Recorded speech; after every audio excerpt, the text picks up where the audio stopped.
The Old Sandman. Every night, when the stars begin to make their way across the night sky, a little old man gets busy doing his nightly work.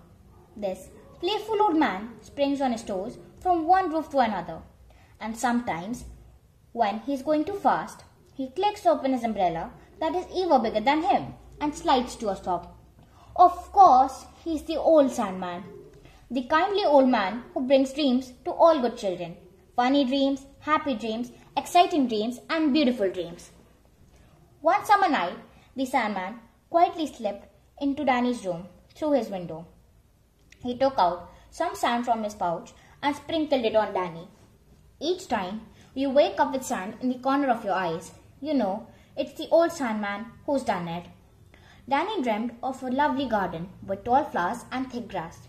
And then, all of a sudden, out popped a school desk right in the middle. "What's this doing here?" Danny asked.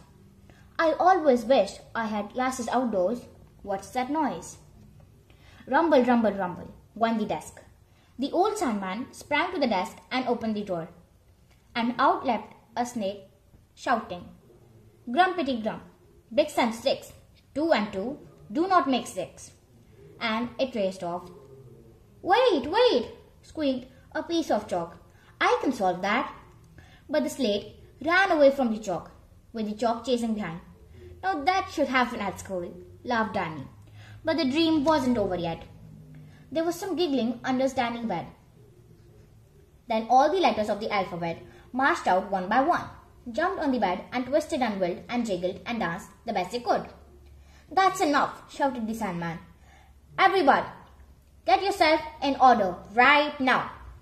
Danny smiled at them and said, "I wish it had been that easy to get them in order at school." The Old Sandman looked at him and said, "Tomorrow you will." And with one that mighty jump, off went the Sandman into the night. The following night, the Sandman gave Danny a happy dream. There was a painting on the wall of his room, which had a calm blue lake in it. Danny had always wanted to sail on it. The Sandman sprinkled some sand on his eyes, and there was Danny right in the middle of the lake, on a boat. "Amazing!" exclaimed Danny. But there was yet another surprise in store for him. He heard a sweet voice calling from him from the shore. It was his old Nanny. She had loved him and taken care of him when he was a baby. "But everyone told me that you had gone up to the heaven," said Danny. "I'm in heaven," said his Nanny, "but I will always be there for you in your dreams." And she gently hugged Danny and kissed him. It was the happiest moment of his life. The Old Sandman quietly left to give other children such dreams. The night after that, the Old Sandman brought Danny an excitement dream.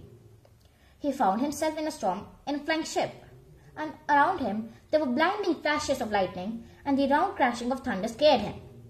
"You'll have to be the captain of the ship, Danny," shouted the Sandman. "We need a brave person to rescue us from the storm." Danny found the courage to stand up and took control of the ship. "What's down there?" asked Danny. "Look, it's a flock of storks trying to escape the storm, and below them one of the storks was tired and was going further down." He steered the ship closer. The poor stork fell in a poultry farm. Danny thought that the stork would be safe now, but it wasn't. "What is this strange creature doing here?" squawked a hen. "Birds with silly long legs are not allowed in here," gobbled the turkey. The birds surrounded the storks in the corner and shouted at it. It was so frightened that its knees started wobbling.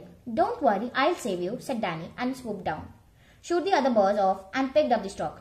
It was safe now in the ship. The stork bowed and said, "Thank you." Then it flapped its wings and flew off to find his friends and family. The Sandman told Danny that he was one courageous boy and patted him on his head. Then, like before, he slipped away. Again the night next.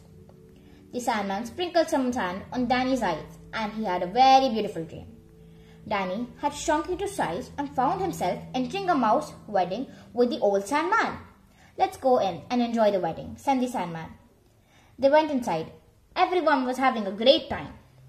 There was music, and the mice were clapping, singing, and dancing. Some played Pin the Tail on the Cat. And what food! Cakes, apples, and lots of cheese. The bride looked very pretty, and the groom looked dashing.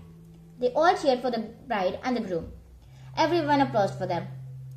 They all were having a lot of fun when the Sandman slipped away.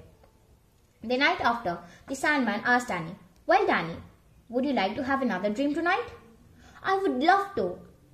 I've been excited about it all day long," replied Danny. "But do you give everyone such lovely dreams?"